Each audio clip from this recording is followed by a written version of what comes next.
Bonjour à tous, ravi de vous retrouver dans Smart Job, votre rendez-vous emploi RH management, débat, analyse, expertise et vos rubriques habituelles évidemment. Bien dans son job, l'équilibre vie pro, vie perso des entrepreneurs. On va en parler avec Laura Besson, elle est formatrice spécialisée justement dans les enjeux émotionnels et relationnels, auteur d'un livre formidable, Transforme ta vie d'entrepreneur et d'entrepreneuse, bien-être, gestion du temps, sens, valeur, sorti chez Vuibert.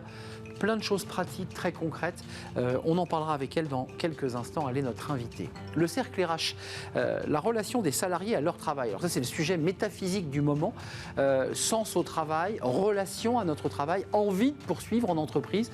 On va en parler avec Cédric Coutaille, le président de HP France, et Danielle Linard. Elle est sociologue spécialisée justement sur les évolutions liées au travail à travers une étude, justement, avec des questions posées aux collaborateurs de chez HP sur leur relation au travail en France, mais aussi dans le monde entier. On terminera notre émission avec le livre de Smart Job, un deuxième livre aujourd'hui, Créer la boîte de ses rêves. À quel moment on peut créer sa boîte, sa maturité pour la créer. On en parlera avec Mathieu Douchy, il est président fondateur de Créactif et co-auteur, vous l'aurez compris, de ce livre. Voilà le programme, il est riche. J'accueille tout de suite ma première invitée, c'est bien dans son job.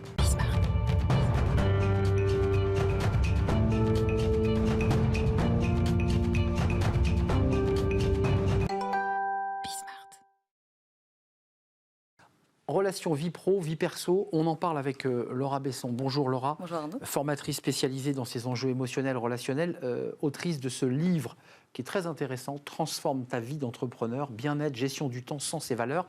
Et vous traitez en partie, pas uniquement d'ailleurs, ces enjeux de vie pro, vie perso, et notamment à la fin du livre, où vous traitez des énergies. Je commence par la fin, c'est pas très logique. Le yin et le yang.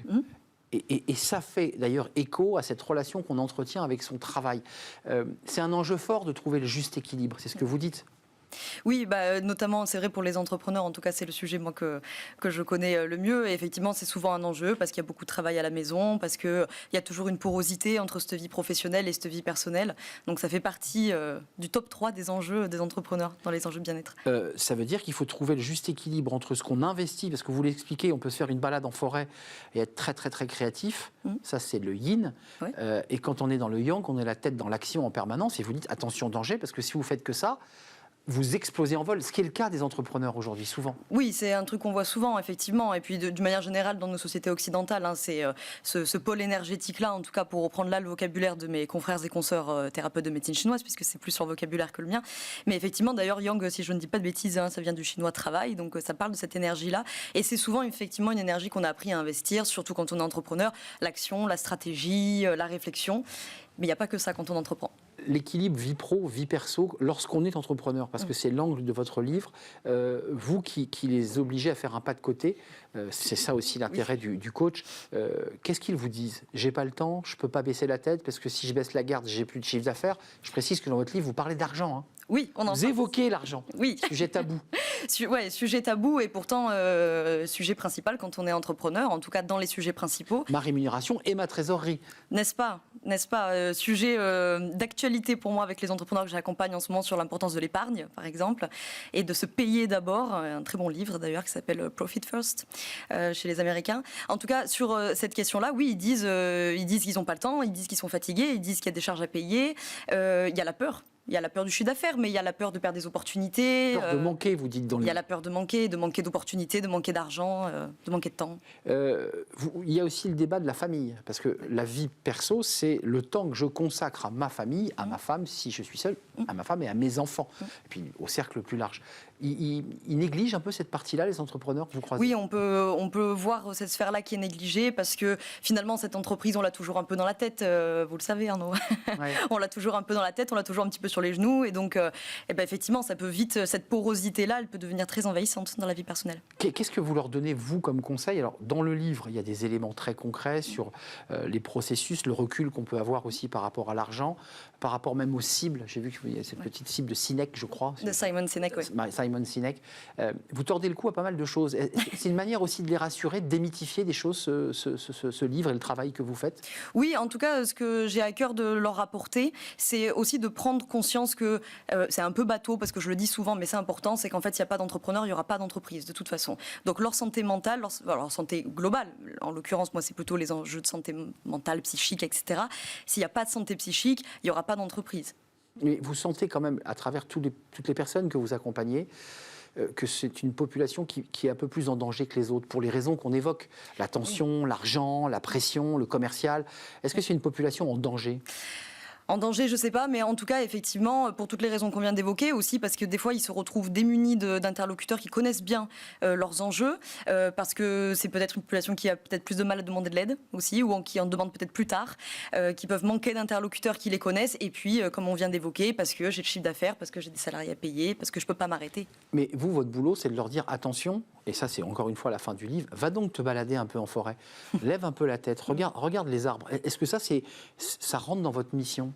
En tout cas, moi j'ai à cœur, comme beaucoup de praticiens et de praticiennes, d'intervenir avant, si possible quand même, qu'on fasse plus de la prévention, puisque après quand on est dans des cas par exemple de burn-out, là c'est plus nos confrères et consoeurs psychologues qui, bien entendu, psychiatres qui vont prendre le relais, les médecins. Donc oui, alors se balader en forêt certes, mais de manière métaphorique, évidemment. Voilà, prenez effectivement un petit peu du temps, du recul et un peu d'introspection. Alors pas de leur dire de faire que ça, parce que ça a été la mode les dernières années. Il ne s'agit pas de s'introspecter tout le temps. Mettre un petit peu à l'écoute de ces besoins psychiques qui vous envoient plein d'émotions, qui peuvent vous amener à procrastiner, qui peuvent vous amener à être anxieux, qui vous empêchent de dormir. Accepter ces émotions, parce que c'est un grand débat qui est posé là. Est-ce qu'on les accepte ou pas ? Parce qu'il y a le masque de l'entrepreneur, il est dur, c'est le guerrier. Et il y a aussi beaucoup de femmes qui entreprennent. Oui, bien sûr, mais effectivement, vous avez raison d'amener ce sujet-là. C'est qu'il y a aussi un peu des enjeux patriarcaux là-dessus. C'est qu'il y a un peu ce mythe, ouais, voilà, exactement, ce mythe-là de l'entrepreneur un peu masculin, etc. Mais en fait, bien sûr, ces questions émotionnelles, c'est un peu, je prends Thomas Dansembourg plusieurs fois dans l'ouvrage sur ces questions-là, il dit c'est un peu comme le tableau de bord de votre véhicule, quoi. C'est que quand ça bip jaune et que vous écoutez pas, ça bip orange, quand ça bip orange, ça bip rouge. Voilà. Je précise qu'à la fois ce livre est très agréable à lire, parce que je l'ai parcouru intensément, puis il y a des petits encadrés de mise en pratique qui sont très très sympas à lire. Donc c'est la mise en pratique de tout ce que vous aurez lu, accompagné par la plume de Laura Besson. Merci Laura. Merci beaucoup. C'est un vrai plaisir de vous accompagner, formatrice spécialisée en enjeux émotionnels, relationnels, avec une partie, pas seulement dans ce livre, consacrée à cet équilibre vie pro, vie perso. Livre sorti chez Vuibert. Oui. C'est important de citer les éditeurs qui accompagnent. Oui, et je les remercie grandement pour l'accompagnement d'ailleurs. Il faut toujours remercier son éditeur. Oui. Merci Laura de nous avoir rendu visite. On tourne une page et on va rester un peu dans l'esprit. Dans le cercle RH, on s'intéresse à la relation au travail à travers une étude réalisée par HP. On va revenir sur cette étude qui est passionnante, étude mondiale qui permet de voir les différences d'ailleurs entre les pays anglo-saxons et la France sur cette relation au travail. S'est-elle dégradée? S'est-elle améliorée? On en parle avec des experts. C'est le cercle RH.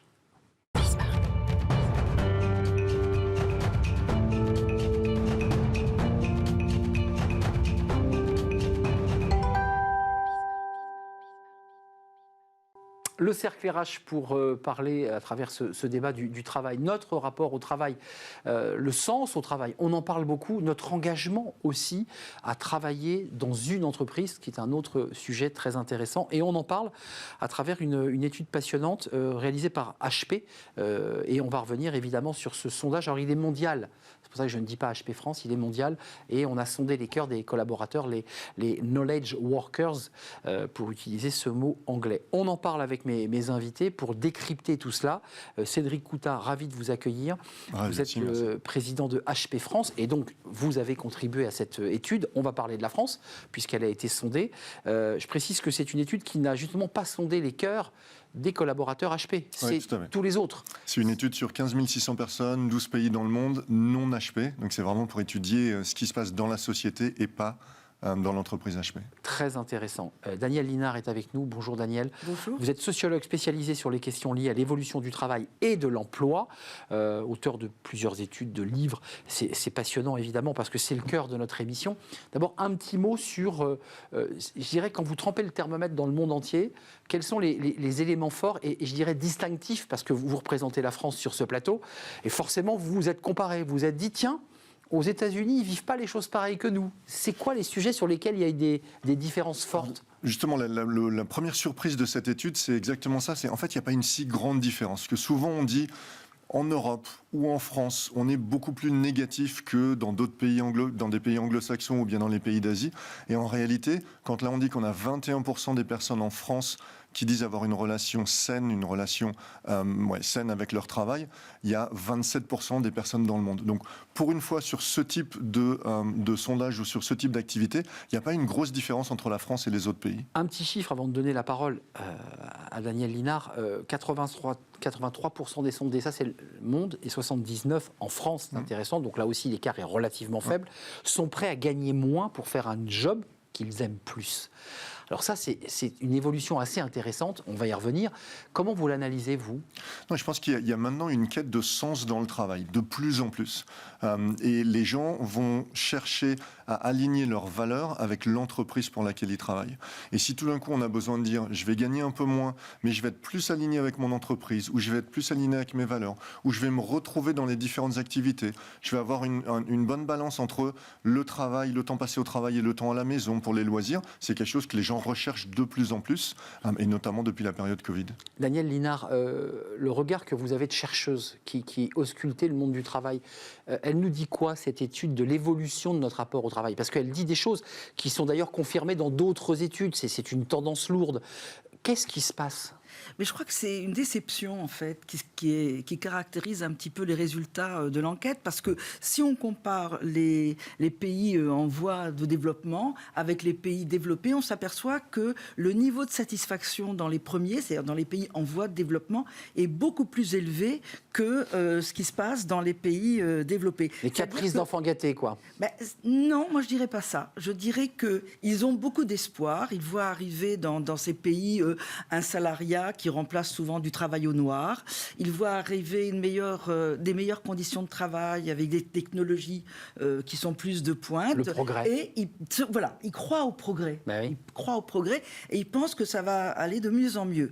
Par contre, dans les pays développés, il y a une déception, un désenchantement, parce qu'il y a un sentiment d'impuissance très très fort qui caractérise les salariés, dans la mesure où ils ont l'impression de ne pas pouvoir peser sur la définition de leur mission et sur les moyens nécessaires pour y arriver. Mais juste un mot, Daniel, vous parlez quand même d'un cycle, on voit bien ce que vous évoquez à travers des pays en voie de développement, c'est la même chose que ce que les salariés français vivaient dans les années 50. Absolument. On est bien d'accord, donc c'est du cyclique, c'est-à-dire qu'on est nous, pays riches, arrivés en bout de cycle par rapport dans cette relation au travail ou pas ? C'est-à-dire, je crois que le niveau de progrès est tellement élevé, de progrès technique, d'accélération temporelle, que justement, on ne croit plus au progrès. Et les salariés ont le sentiment d'être de moins en moins capables ou susceptibles d'influencer la manière dont évolue le travail, en raison essentiellement d'un phénomène d'individualisation systématique de la gestion des salariés, qui fait que les collectifs de travail informels ont été déstabilisés. Et maintenant, c'est plutôt la règle de chacun négocie son destin dans l'entreprise, chacun a des objectifs personnalisés, des évaluations personnalisées, et l'idée de pouvoir influencer quoi que ce soit, de pouvoir être un acteur social, s'efface considérablement. Vous êtes d'accord avec cette analyse ? Oui, je pense qu'il y a un chiffre qui était choquant pour moi dans l'étude. Je crois que c'était 29% des gens disent qu'ils ont le ressenti que leurs supérieurs leur font confiance pour faire correctement leur travail. C'est très très très peu. C'est peu, hein. Et c'est très peu. Et ça montre bien qu'il y a ce problème-là. Et ça montre aussi un problème de, je pense, déresponsabilisation aussi du salarié.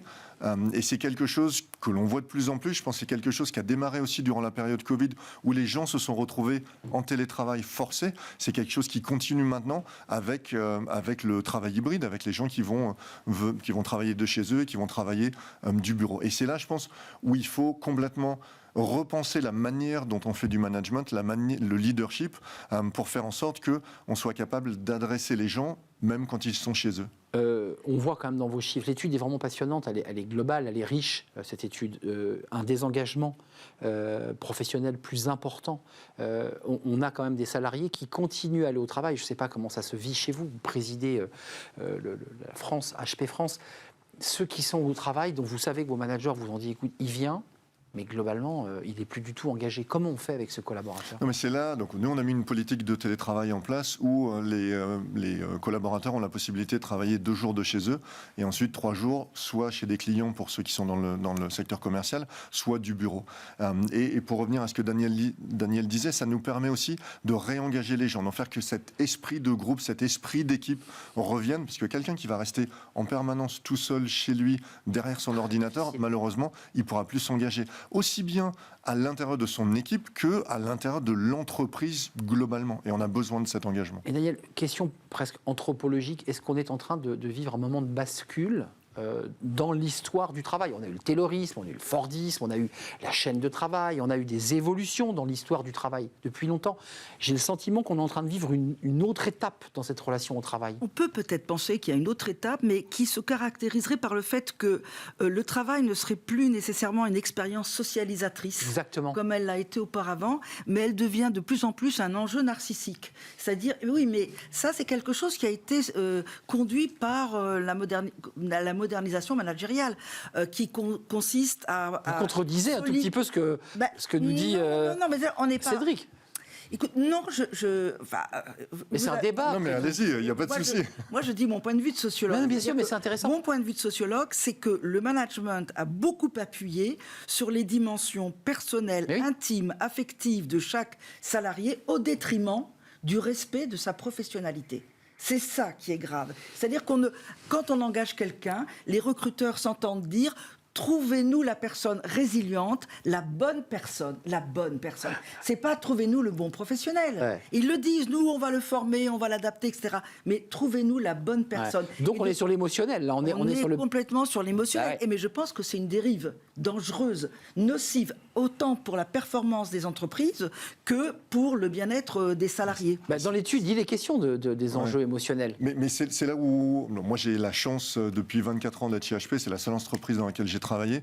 Nos fondateurs, il y a plus de 85 ans, avaient déjà en tête qu'il fallait surtout pas aller vers cet individualisme, qu'il fallait faire en sorte que les gens soient épanouis. Et plus les gens allaient être épanouis dans leur travail, plus l'entreprise allait y gagner. Donc c'était très important pour les gens et c'était très important pour l'entreprise. Et ça, on l'a gardé. On a quelque chose qui s'appelle le HP Way, qui était vraiment un guide de conduite, entre guillemets, pour les managers, qui a été défini par Bill et Dave quand ils ont créé l'entreprise et qu'on continue à utiliser tous les jours dans notre style managérial. Donc j'ai un peu un décalage par rapport à ça parce que je pense que ça dépend énormément de l'entreprise, de la culture d'entreprise et de ce que le leader souhaite mettre dans son entreprise. Un chiffre quand même, 55% de ces personnes interrogées dans cette étude HP expliquent qu'ils ont des difficultés à se valoriser et à rester en bonne santé mentale, déclarant, et ça c'est intéressant, avoir une faible estime d'eux-mêmes et avoir le sentiment d'être en échec. Alors ça c'est intéressant. D'abord juste un mot, ça c'est un chiffre sur lequel forcément, vous dites, et ça ne traite pas, je le redis, des salariés HP. Ouais. Donc c'est l'état d'esprit, la situation mentale des collaborateurs interrogés. Ça fait réfléchir. Hein. Et c'est là où moi je fais un parallèle avec la technologie. Et pas que la technologie, mais la technologie y est pour quelque chose. Quand on travaille de chez nous, quand on travaille de chez soi, qu'on fait une réunion avec des gens qui sont au bureau, 3-4 personnes au bureau, 2-3 personnes chez eux, complètement séparées, et qu'on n'arrive pas à être entendu, qu'on n'arrive pas à être vu correctement. Au bout d'un moment, on se replie sur nous-mêmes, on se tait, on participe plus, et on se retrouve un petit peu dégradé, où on a l'impression en tout cas de ne pas être intégré et de ne pas être valorisé. Et je pense que ça a un impact, et c'est aussi pour ça qu'il y a un aspect technologique, c'est pas pour ça qu'on a fait l'étude, mais c'est pour ça qu'il y a un aspect technologique, et on se doit, nous, HP, de répondre technologiquement pour faire en sorte que, au moins d'un point de vue technologique, une personne qui travaille de chez elle, de l'hôtel, du TGV, du bureau, ait la même possibilité de participer dans les réunions. Cédric, je croyais que vous alliez me dire tout le monde revient dans l'entreprise, ce sera plus simple. On enjambe la période Covid, tout le monde au travail. Non, je pense que ça serait bien. C'est une avance. Quoi. Non, pour moi, c'est une avance. Quand on disait qu'il y a un changement dans le monde du travail, oui, il y a un changement. Et il y a un confort. Il y a des tâches que l'on peut faire chez nous, que l'on peut faire en télétravail. Et je suis un bon exemple. Je n'habite pas à Paris. Je suis 3 jours ou 4 jours par semaine à Paris. Le reste du temps, je suis en Haute-Savoie, et j'ai fait mon agenda de telle sorte qu'il y a des tâches que je dois faire chez moi. J'ai pas besoin de rencontrer des gens. Je suis au calme. Je peux faire des tâches de fond et je le fais. Et il y a des activités que je dois absolument être au bureau pour pouvoir les faire. La santé mentale des collaborateurs, qui est là aussi un nouveau sujet qui est un peu le corollaire de toute cette évolution du travail, le Covid, le télétravail, la distanciation. Ça, c'est un sujet de préoccupation pour la sociologue. C'est un sujet de préoccupation, mais qui ne date pas du coronavirus. Non. Ça date véritablement de la mise en place de ce nouveau modèle managérial qui s'est appuyé sur cette sursollicitation des qualités les plus intimes de chaque collaborateur, sur la sursollicitation des fantasmes, être le meilleur, être excellent, etc., etc. Mais le problème, parce qu'à la limite, on pourrait dire, très bien, pourquoi ne pas miser sur les qualités affectives, émotionnelles des uns et des autres ? C'est ce qu'on cherche aujourd'hui d'ailleurs dans le recrutement. Moi, je pense qu'il faut se méfier parce que ça met les personnes en état de vulnérabilité. Ah, c'est clair. Très forte, oui. C'est pour ça qu'on a des suicides au travail, ce qu'on n'avait probablement pas avant. On n'avait pas les statistiques, mais je pense qu'il n'y en avait pas. Mais le problème, c'est qu'on alimente le désir, les aspirations de réalisation de soi narcissique, et cela vient se confronter à une organisation du travail. Aux orgas. Au process qui sont encore d'inspiration taylorienne. C'est-à-dire qu'il y a les procédures, les protocoles, les process, les nomenclatures, les rapports. C'est très intéressant. Mais juste d'un mot tous les deux, il y a un débat sur l'autonomisation des salariés, qui est un vrai sujet, puisque le télétravail, par obligation, a autonomisé. Non.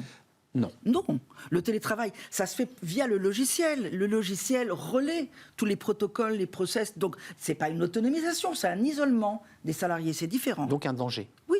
Non, ça reste un danger. Je pense que on le reconnaît aussi, c'est un danger. C'est pour ça qu'on a mis en place cet accord de télétravail, pour faire en sorte que les gens puissent travailler de chez eux un petit peu et travailler du bureau également. Et c'est vraiment important, cette interaction. Non, ma question était plus perfide. Est-ce que les corps intermédiaires, puisqu'on entend les collaborateurs interrogés dans votre étude qui disent « nous, à 29%, moi, globalement, je me sens entendu par le manager », ce qui veut dire que les autres ne se sentent pas entendus, ne se sentent pas reconnus, ne se sentent pas valorisés.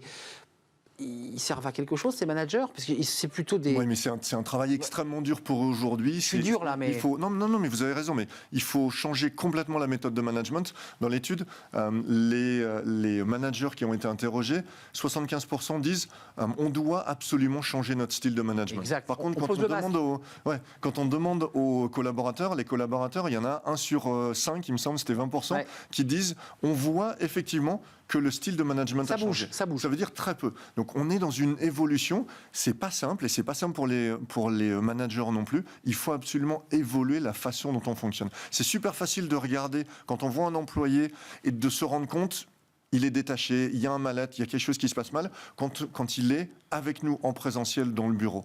Même avec un collègue, c'est très très facile à détecter. C'est beaucoup plus difficile à détecter quand on est au travers d'une vidéoconférence.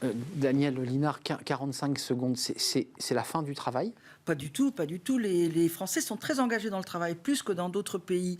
Et ils en attendent beaucoup. Je crois qu'il faut revenir sur certaines des dérives, c'est-à-dire lutter contre cet isolement, cette atomisation des salariés qui les met en concurrence les uns avec les autres, qui crée des mauvaises relations au travail, des mauvaises atmosphères de travail.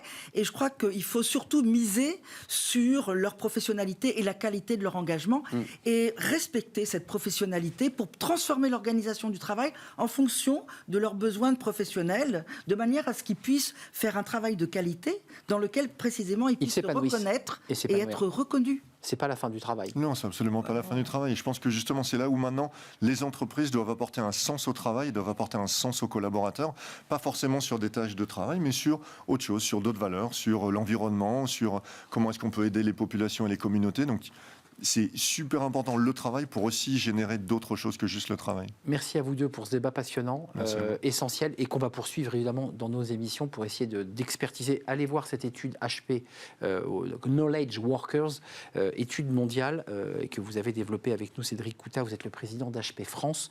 Merci de nous avoir rendu visite, et merci à Daniel Linard, sociologue spécialisé justement sur ces questions du travail et l'évolution de l'emploi. On tourne une page et on termine avec Fenêtre sur l'emploi. J'accueille évidemment mon invité.